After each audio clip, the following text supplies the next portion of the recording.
একাত্তরে যাদের বিতর্কিত ভূমিকা ছিল, যারা একাত্তরে মুক্তিযুদ্ধের বিপক্ষ হয়ে দাঁড়িয়েছিলেন, তাদেরকে এগিয়ে আসতে হবে জাতির সামনে।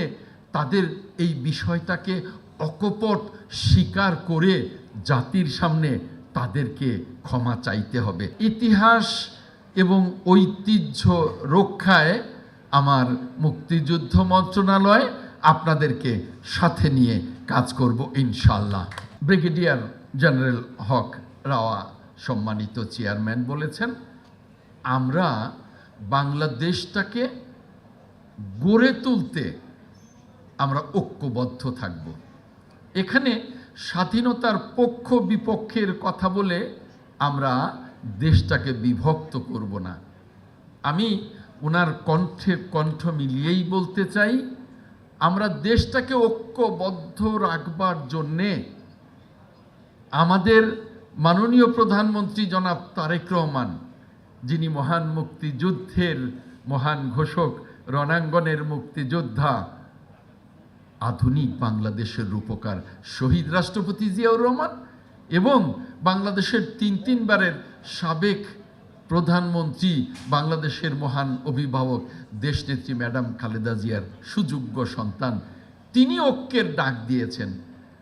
মাননীয় প্রধানমন্ত্রী জনাব তারেক রহমান স্পষ্ট ভাষায় বলেছেন, আমরা ঐক্যবদ্ধ হয়ে বাংলাদেশটাকে এগিয়ে নিতে চাই, বাংলাদেশটাকে সমৃদ্ধ করতে চাই।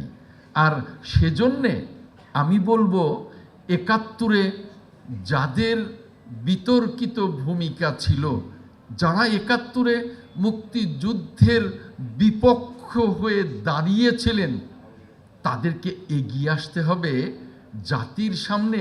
তাদের এই বিষয়টাকে অকপট স্বীকার করে জাতির সামনে তাদেরকে ক্ষমা চাইতে হবে।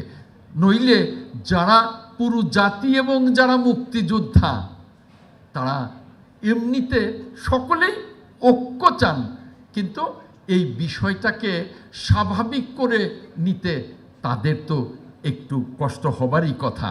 কাজেই তাদেরও এগিয়ে আসতে হবে জাতিকে ঐক্যবদ্ধ রাখবার জন্যে, ঐক্যবদ্ধ করবার জন্যে। তারা যাতে আমাদের মুক্তিযুদ্ধের বাংলাদেশকে লালন করেন, মুক্তিযুদ্ধের বাংলাদেশকে ধারণ করেন, গণতন্ত্রের বাংলাদেশকে লালন করেন, গণতন্ত্রের বাংলাদেশকে ধারণ করেন। এটাই আমার কথা। বাংলাদেশ, মুক্তিযুদ্ধের বাংলাদেশ, আপনাদের সকলের অবদানে আমাদের বাংলাদেশ আগামীতে ঐক্যবদ্ধভাবে এগিয়ে যাক।